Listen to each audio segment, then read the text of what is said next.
I never thought I would end up in a courtroom defending my legal right to grow vegetables on my own property. But that was before I met Deborah Thompson and the Pleasant Valley Homeowners Association board. My name is Robert Brennan, and I bought 15 acres of agriculturally zoned land just outside Lancaster, Pennsylvania in early 2024. The property was perfect for what I had been dreaming about for years: a small, sustainable farm where I could grow organic produce and maybe raise some chickens. The land had been farmland for over a century, sitting right on the edge of a newer housing development that had been built about 8 years prior.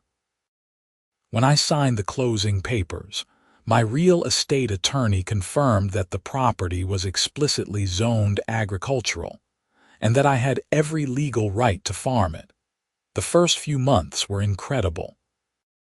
I spent March and April preparing the soil, testing it, adding compost, and planning my crop rotation.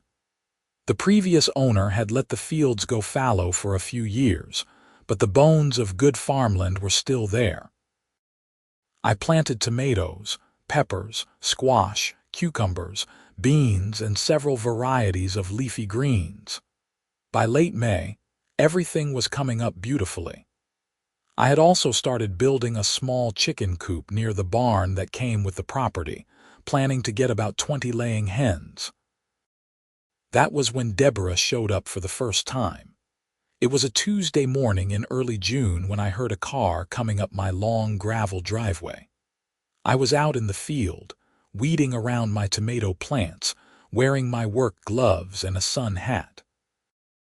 A silver Lexus SUV pulled up, and out stepped a woman who looked to be in her mid-50s, wearing white capri pants and a pink polo shirt. Her blonde hair was cut in that specific style that seemed to require speaking to multiple managers per week. "Excuse me," she called out, her voice sharp even from a distance.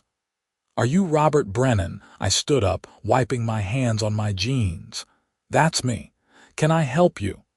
She picked her way across the field, clearly uncomfortable with getting her white sneakers dirty.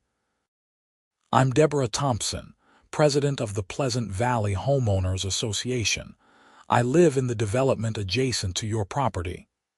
"Nice to meet you," I said, extending my hand. She looked at it, noted the dirt, and didn't reciprocate. "Mr. Brennan, we have received several complaints from residents about your activities here." I looked around at my vegetable plants, confused. "Complaints about what?" "About this farming operation you are running." The homeowners in Pleasant Valley purchased their properties with certain expectations about the neighborhood aesthetic and property values. Your agricultural activities are negatively impacting both. I felt a prickle of irritation starting at the base of my neck. "Madam, this property is zoned agricultural. It has been farmland for over 100 years. I have every legal right to farm here." Deborah's lips pressed into a thin line. "Mr. Brennan, while your property may not technically be within the Pleasant Valley development, it borders our community, and as such, it falls under certain covenants and restrictions designed to protect property values." "I never signed any HOA agreement," I said firmly. "I don't live in your development. My property is completely separate." The HOA board has reviewed the matter, and we believe that the protective covenants extend to properties within a certain radius that impact the visual and environmental quality of our community. I am here to formally request that you cease all farming activities immediately." I actually laughed. I could not help it. "You want me to stop farming on agricultural land because your neighbors do not like looking at vegetables?" Her face flushed pink. "This is not a joke, Mr. Brennan. The HOA has significant legal resources, and we are prepared to take action if necessary. Consider this your official warning." She turned and marched back to her Lexus, somehow managing to convey outrage with every step. I watched her drive away, shaking my head in disbelief. "Surely," she could not be serious. But 3 days later, I received a certified letter from the Pleasant Valley HOA legal team. The letter, written by an attorney named Marcus Webb, demanded that I immediately cease all agricultural activities on my property, remove all crops and farming structures, and restore the land to natural grass coverage within 30 days. The letter cited various HOA bylaws and claimed that my farming created noise, odors, and attracted pests that negatively impacted the Pleasant Valley community. Noise and odors from vegetable plants. I had heard everything now. I called my real estate attorney, Jennifer Martinez, the same day. She had handled my property purchase and was familiar with the situation. "Robert, this is absolutely ridiculous," she said after I read her the letter. "Your property is not part of their HOA. You never signed their covenants. They have zero legal authority over your land. So what do I do? Just ignore it? No, we need to respond formally. I will draft a letter explaining that you are operating within your legal rights on properly zoned agricultural land. But I want you to be prepared if they are this aggressive already, they might actually file a lawsuit for growing tomatoes." For growing tomatoes. Jennifer sent her response letter within the week, clearly stating that I was not subject to HOA authority and that I intended to continue farming my legally zoned agricultural property. I hoped that would be the end of it, but I was learning that HOA boards with too much time and money could be remarkably persistent. The harassment started small. I began finding my mailbox knocked over every few days. Someone filed a complaint with the township about my chicken coop, even though it was not built yet and I had all the proper permits. I started getting multiple calls from the county zoning office, clearly prompted by repeated complaints, forcing them to come out and inspect my property. Every time, they confirmed I was in full compliance with all regulations. Then in mid-July, things escalated. I woke up one morning to find that someone had trampled through my bean field during the night, destroying about 30 plants. A week later, my irrigation hoses had been cut in 3 places. I installed security cameras immediately. The cameras proved to be a wise investment. 2 nights after I installed them, they caught footage of a man in dark clothing creeping onto my property around 2 in the morning and attempting to uproot my tomato plants. The angle was not perfect, but I could make out enough details. I filed a police report with the Manor Township Police Department. Officer David Chen came out to take my statement and review the footage. "Mr. Brennan, do you have any idea who might be targeting your property?" "I have been in a dispute with the Pleasant Valley HOA. They want me to stop farming." Officer Chen's eyebrows went up. "Over agricultural zoning. Apparently vegetables are bad for property values." He shook his head.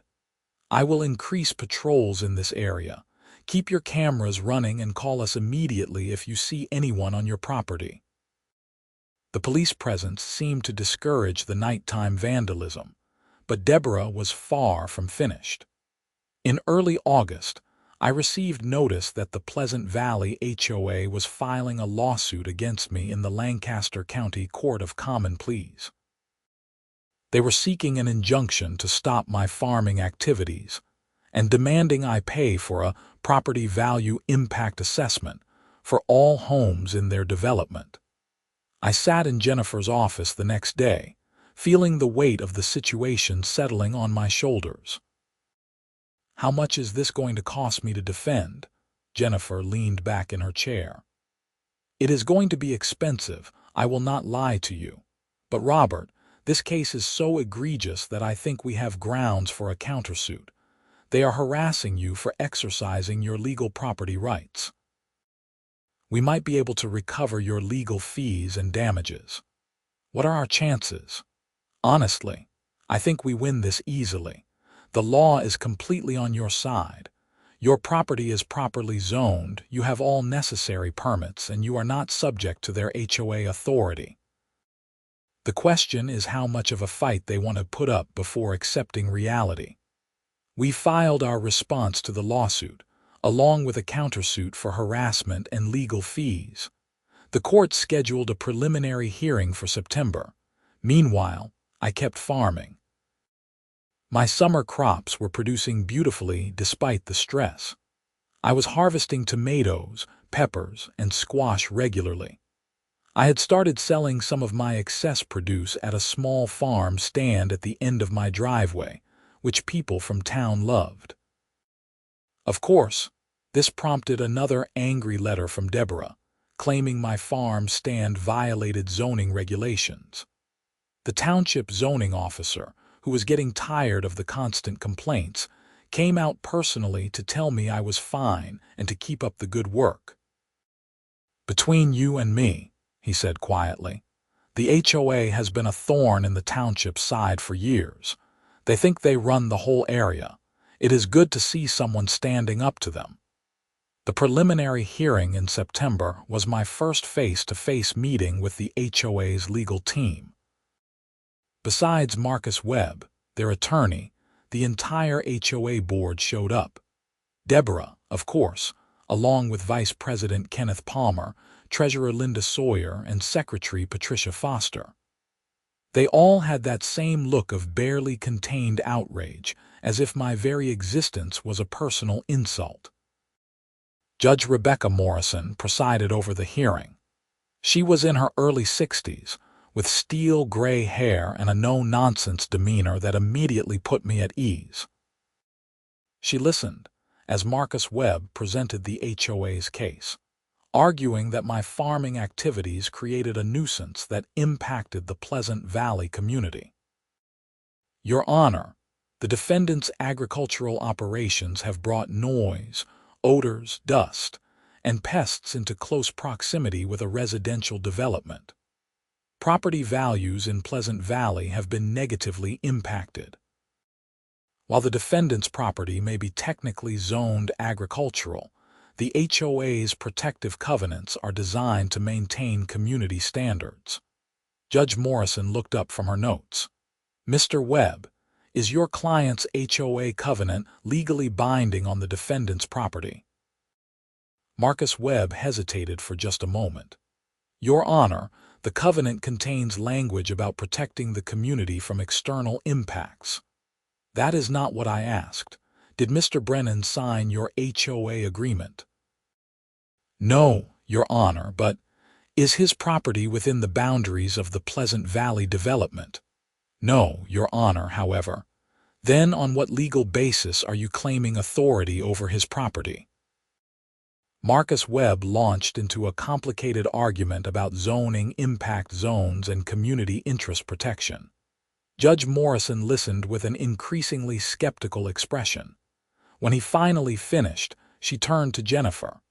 "Miss Martinez, I assume you have a response." Jennifer stood. "Your Honor, this case is straightforward. My client owns property that is legally zoned agricultural. He has been farmland for over a century. Mr. Brennan is exercising his legal property rights. The Pleasant Valley HOA has no authority over his land, and this lawsuit is nothing more than harassment designed to bully my client into abandoning his legal farming operation." "Do you have evidence of this harassment?" "Yes, Your Honor." Jennifer presented copies of all the letters, the police reports about vandalism, the records of frivolous complaints to township officials, and the timeline of escalating intimidation tactics. Judge Morrison reviewed the materials, her expression growing darker. She looked at the HOA board, who were sitting behind their attorney looking smug and confident. "Here is my preliminary ruling," Judge Morrison said. "I see no legal basis for this HOA's claims over property that is not within their jurisdiction. Mr. Brennan is farming legally zoned agricultural land. Unless the plaintiffs can provide compelling evidence that actual laws are being violated, I am inclined to dismiss this case. We will reconvene in 30 days for a full hearing, during which the plaintiffs must demonstrate legal standing. Court is adjourned. I felt a rush of relief as we left the courtroom, but Jennifer warned me not to celebrate yet. They are going to come back fighting. Deborah does not look like someone who accepts being told no. She was right. Over the next month, the HOA hired an environmental consulting firm to produce a report claiming my farm was creating dust pollution and attracting rodents. They hired a real estate appraiser who produced a questionable analysis suggesting property values in Pleasant Valley had declined by 3% since I started farming. They even found a few residents willing to sign affidavits complaining about unspecified odors and noise. But Jennifer was ready for them. She hired our own environmental consultant, who conducted a thorough assessment and found zero evidence of any pollution or pest problems originating from my property. She got testimony from my neighbors on the other side of my property, who praised my farming efforts and said I had been nothing but a good neighbor. She obtained documentation showing that property values in Pleasant Valley were actually increasing, in line with market trends. Most importantly, she obtained records showing that the HOA had spent over $80,000 in legal fees on this case, all funded by increased assessment fees on Pleasant Valley residents. Several homeowners in the development were getting angry about the financial burden Deborah's crusade was creating. The full hearing in October was considerably more dramatic than the preliminary one. The courtroom was packed with people from both sides. About a dozen Pleasant Valley residents showed up to support the HOA, wearing matching blue shirts that said, "Protect our community." But I had support too. Local farmers, township residents who appreciated my farm stand, and several members of the Lancaster farming community came to show solidarity. Marcus Webb called his witnesses first. The environmental consultant presented his report, carefully using technical language to make my small vegetable farm sound like an industrial operation. Under cross-examination, Jennifer tore his methodology apart, pointing out that his measurements were taken on unusually windy days, and that his dust samples were actually mostly pollen from trees in the area. The real estate appraiser fared no better. Jennifer presented market data showing his analysis was cherry-picked and that overall property values in Pleasant Valley were rising. She also got him to admit on the stand that he had never actually visited my property to assess what I was doing there. Then Deborah herself took the stand. Marcus Webb led her through a series of questions about how my farming had negatively impacted the community. She spoke about concerns for children's health, about the aesthetic degradation of the area, about the principle of community standards. "Mrs. Thompson," Jennifer said when it was her turn to cross-examine, "have you personally witnessed any health impacts from Mr. Brennan's farm?" "Well, no, but the potential is there." "Have you measured any actual pollution coming from his property?" "Our consultant did. And as we have established, those measurements were flawed and misleading." "Have you personally seen any evidence of a pest problem originating from Mr. Brennan's farm?" Deborah shifted in her seat. "I have seen insects in the area. Insects. In Pennsylvania. In the summer." Several people in the courtroom chuckled. Deborah's face reddened. "Mrs. Thompson, is not it true that your real objection is simply that you do not want to look at a farm from your development? That is not fair. We built our community to certain standards. Standards that do not legally apply to Mr. Brennan's property. They should apply. This is a residential area now. Actually, Mr. Brennan's property is zoned agricultural as it has been for over a century. Your development is the newcomer. Is not it true that when Pleasant Valley was built 8 years ago, you and the other residents knew you were building next to farmland? The previous owner was not actively farming, but you knew it was zoned agricultural. You knew farming was a legal possibility. Deborah did not have a good answer for that. Jennifer pressed on, establishing that Deborah had personally led the campaign to drive me off my property, that she had encouraged residents to file complaints, and that she had pushed the HOA board to pursue expensive litigation against the advice of some board members. When Jennifer called me to testify, I walked through everything that had happened since I bought the property. I explained my passion for sustainable farming, my careful attention to regulations and good neighbor practices, and the constant harassment I had faced from the HOA. I showed pictures of my crops, my modest farming operation, and the vandalism my property had suffered. "Mr. Brennan," Jennifer asked, "why did you buy agricultural property if not to farm it?" "That is exactly why I bought it. I have wanted to farm my whole life. I saved for years to afford this land.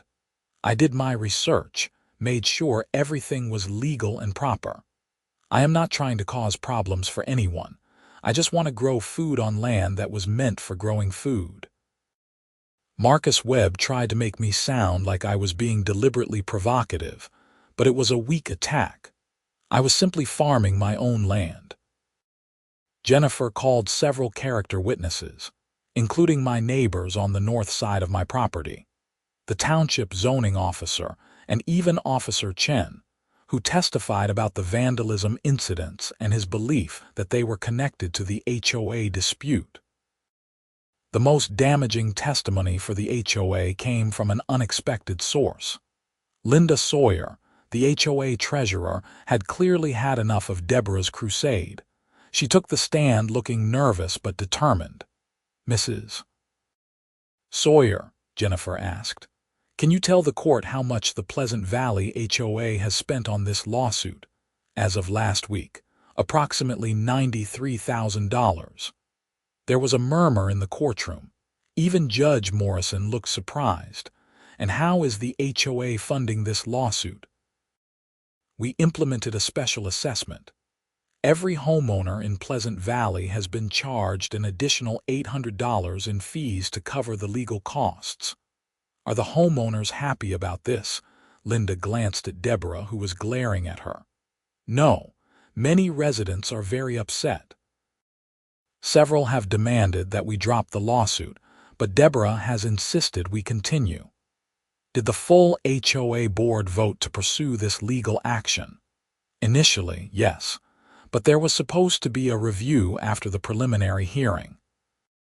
"Deborah convinced us to continue despite Judge Morrison's preliminary ruling." Jennifer smiled. "No further questions." The hearing lasted 2 full days. On the morning of the 3rd day, Judge Morrison delivered her ruling. She looked tired and irritated, as though the whole case had been a waste of her time. "I have reviewed all the evidence and testimony presented in this case, and I am ready to issue my ruling." The plaintiff, Pleasant Valley Homeowners Association, claims that the defendant, Robert Brennan, should be prohibited from farming his legally zoned agricultural property due to alleged impacts on their community. The plaintiff has failed to demonstrate any legal standing to make such a claim. Mr. Brennan's property is not part of the Pleasant Valley development. He did not sign their HOA agreement. He is not subject to their authority. She paused, looking directly at Deborah and the HOA board. Furthermore, the evidence presented by the plaintiff regarding environmental impacts, property values, and community harm is unpersuasive and, in some cases, deliberately misleading. Mr. Brennan is operating a small-scale, sustainable farming operation on property that has been farmland for over a century. He has obtained all necessary permits and complied with all applicable regulations. The plaintiff's objections amount to nothing more than aesthetic preferences, which do not constitute a legal basis for restricting lawful property use.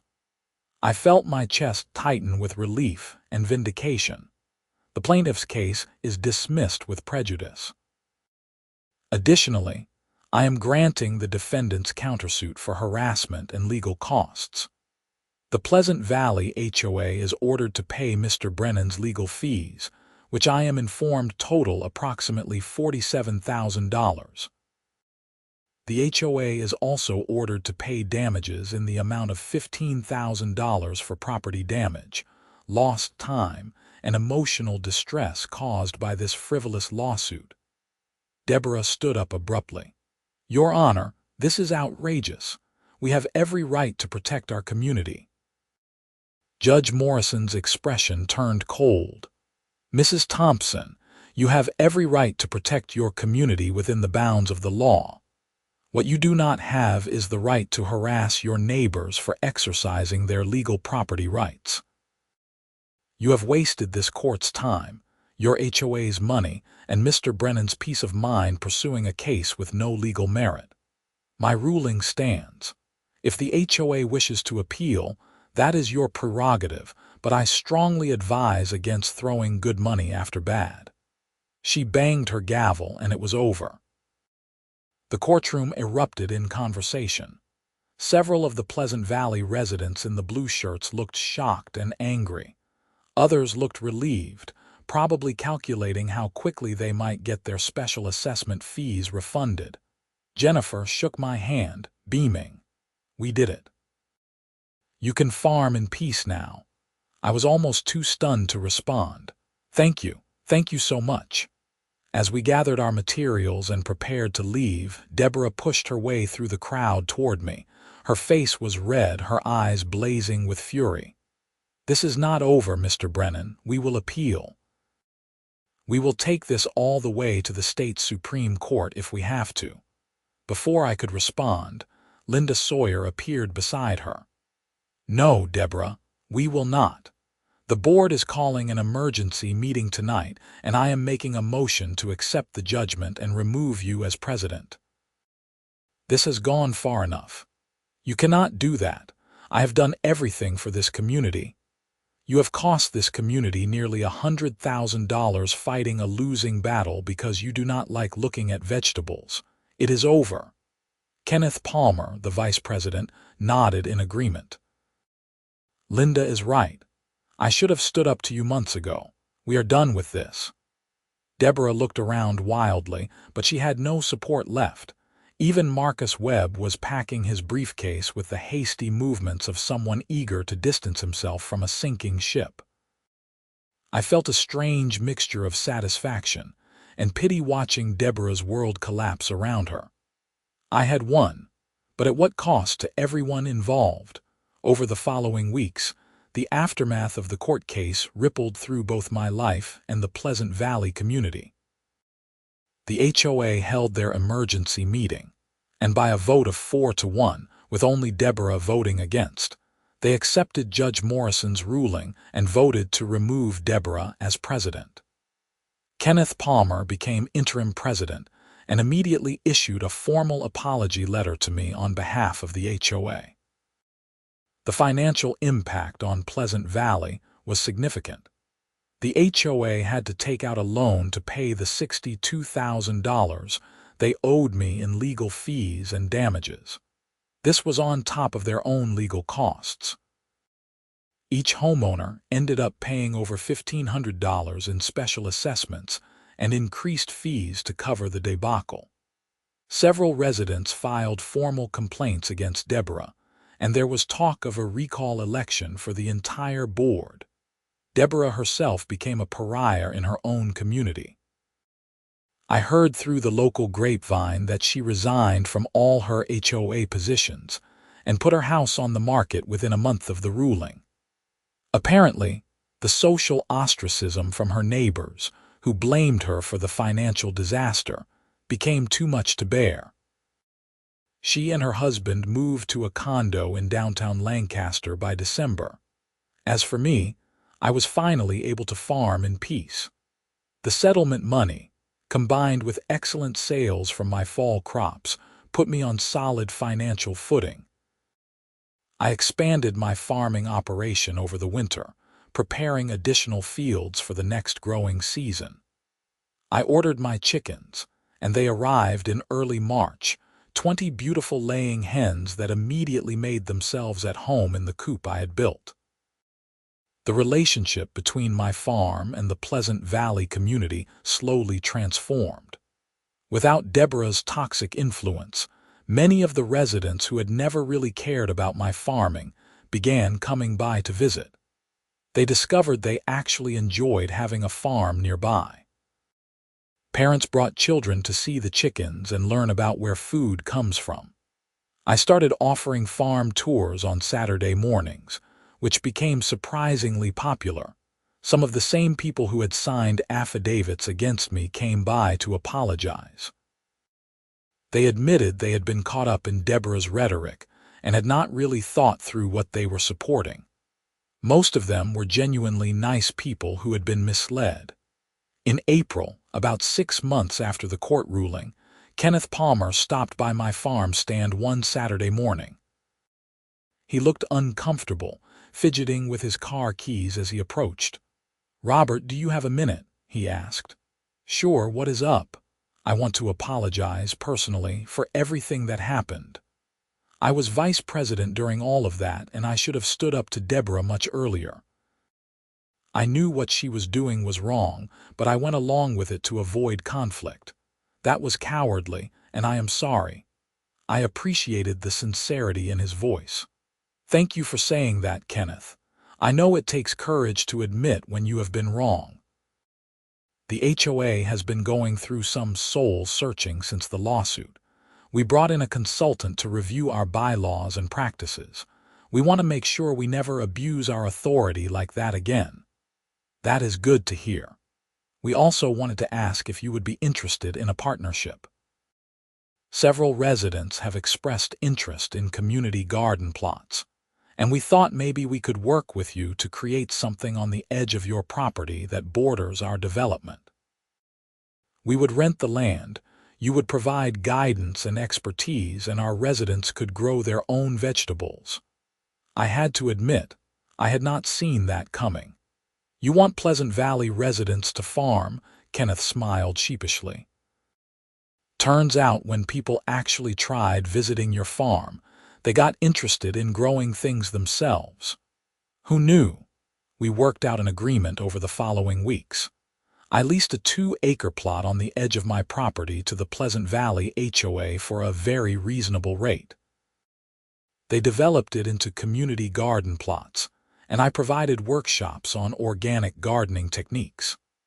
By June, about 30 families from Pleasant Valley were growing their own vegetables, and the whole dynamic between my farm and their development had completely changed.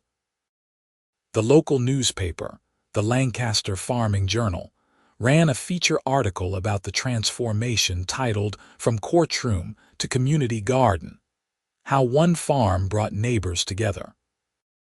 They interviewed me, several Pleasant Valley residents, and even got a quote from Jennifer Martinez about the importance of knowing property rights.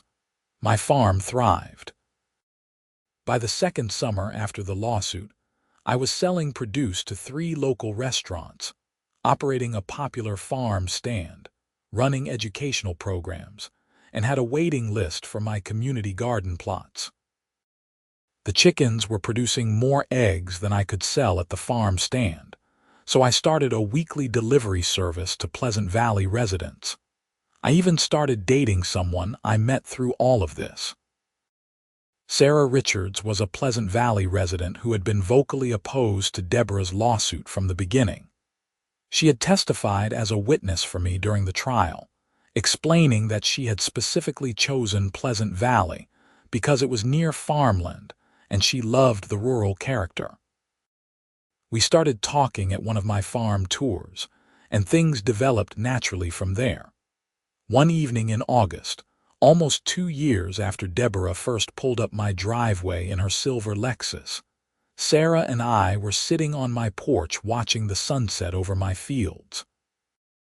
The tomato plants were heavy with fruit, the peppers were thriving, and I could hear my chickens settling in for the night. "You know what is funny?" Sarah said, sipping her lemonade. "Deborah was so worried about property values. She should see the market analysis now. Houses in Pleasant Valley are selling for 15% more than comparable developments, specifically because buyers love having a farm nearby. Real estate agents are using your farm as a selling point." I laughed. Vegetables increase property values. Who could have guessed? Anyone with common sense, which Deborah severely lacked. I almost feel bad for her sometimes. She really believed she was protecting her community. Sarah shook her head. She believed she was important and powerful and that she could control everything around her. That is not the same thing. She learned a hard lesson about the limits of HOA authority. "Have you heard anything about her? How she is doing?" "Last I heard, she is living in that condo downtown. Someone saw her at the grocery store and said she pretended not to recognize them. I think she is too embarrassed to show her face around people from Pleasant Valley." We sat in comfortable silence for a while, watching the sky turn pink and orange. "You ever regret buying this place?" Sarah asked. "All the stress and harassment you went through," I thought about it honestly. "The vandalism, the constant complaints, the lawsuit, the legal bills, the sleepless nights worrying about losing everything I had worked for. It had been genuinely awful at the time." "No," I said finally. "This is exactly where I am supposed to be, doing exactly what I am supposed to be doing." Deborah and the HOA tried to take that away from me, but they failed. And now I am farming, the community has garden plots, kids are learning where food comes from, and life is good. Sometimes you have to fight for what is right. Sarah smiled and took my hand. "I am glad you fought. Pleasant Valley is better because of it, and I would never have met you. There is that too." As night fell over my farm, I felt deeply content. My 15 acres of agricultural land were being used exactly as they should be, growing food and fostering community. The legal battle with the Pleasant Valley HOA had been difficult, but it had established important precedents about property rights and the limits of HOA authority. Jennifer told me that several lawyers in the area were now citing my case when dealing with HOA overreach issues. Judge Morrison's ruling had been clear and decisive, and it was helping other property owners defend their rights against aggressive homeowners associations. The Pleasant Valley HOA itself had been completely reformed. Under Kenneth's leadership, they had rewritten their bylaws to include checks on presidential authority, mandatory board votes for any legal action, and a commitment to working cooperatively with neighboring property owners. They had become a model for reasonable HOA governance. In September, I harvested my fall crops and prepared the fields for winter. I had saved enough money to make some improvements to the barn and expand my chicken coop. I was planning to add ducks in the spring and maybe some turkeys for Thanksgiving. My little farm was growing into everything I had dreamed it could be. One Saturday morning in October, I was at my farm stand selling the last of the season's tomatoes and winter squash when a young couple pulled up. They looked to be in their 30s, excited and a little nervous. "Are you Robert Brennan?" the man asked. "That is me. What can I help you with? We are thinking about buying some agricultural property about 10 miles from here, but the neighboring HOA has been making threatening noises about what we can and cannot do on our land. Someone told us you had dealt with a similar situation." I smiled and invited them to sit on the bench by my farm stand. Over the next hour, I told them the whole story, from Deborah's first visit to the court ruling to the community gardens that now flourished between my property and Pleasant Valley. I gave them Jennifer Martinez's contact information and advice on documenting everything. knowing their rights, and standing firm. The most important thing, I told them, is to remember that if your property is legally zoned for agriculture and you are following all applicable laws and regulations, an HOA that you are not a member of has no authority over you. They can bluster and threaten, but they do not have legal standing. Document everything, get a good lawyer, and do not let them bully you into giving up your rights. The couple left looking relieved and determined. As I watched them drive away, I realized that my fight with the Pleasant Valley HOA had ended up being about something bigger than just my right to farm my land. It had been about standing up against overreach and intimidation, about defending property rights, and about communities learning to coexist respectfully. That Thanksgiving, I hosted a community dinner in my barn. Over 80 people showed up, most from Pleasant Valley, bringing dishes made with vegetables from their garden plots and eggs from my chickens. Kenneth made a speech thanking me for my patience and persistence, and several people shared stories about what they had learned from growing their own food. As I looked around my barn, filled with neighbors and new friends, all gathered around tables laden with food, I thought about how far things had come. 2 years earlier, Deborah Thompson had pulled up my driveway demanding I stop farming. Now my farm was the heart of a thriving community. Sarah squeezed my hand under the table. "What are you thinking about?" she whispered. "Just that I am grateful for all of it, even the hard parts. They led here." After dinner, as people were cleaning up and saying their goodbyes, Kenneth approached me again. "Robert, the HOA board has been discussing something, and we wanted to run it by you formally. We would like to commission a sign for the entrance to Pleasant Valley that says proudly neighboring Brennan Family Farm. We think having your farm as part of our community identity is something to celebrate." I was genuinely touched. "Kenneth, I would be honored. It is the least we can do. You could have held a grudge, but instead you partnered with us and taught our residents how to grow food. You turned a bad situation into something really positive." The sign went up in December, professional and tasteful, featuring a small illustration of a barn and vegetable plants. The first time I drove past and saw it, I had to pull over for a moment. It was such a far cry from those early days of conflict and harassment. By the time winter fully set in, my farm was prepared for the cold months. The fields were covered in mulch, the chickens had heat lamps, and I had plans sketched out for the next growing season. I spent the winter months repairing equipment, building new planting boxes for the community gardens, and planning educational workshops for the spring.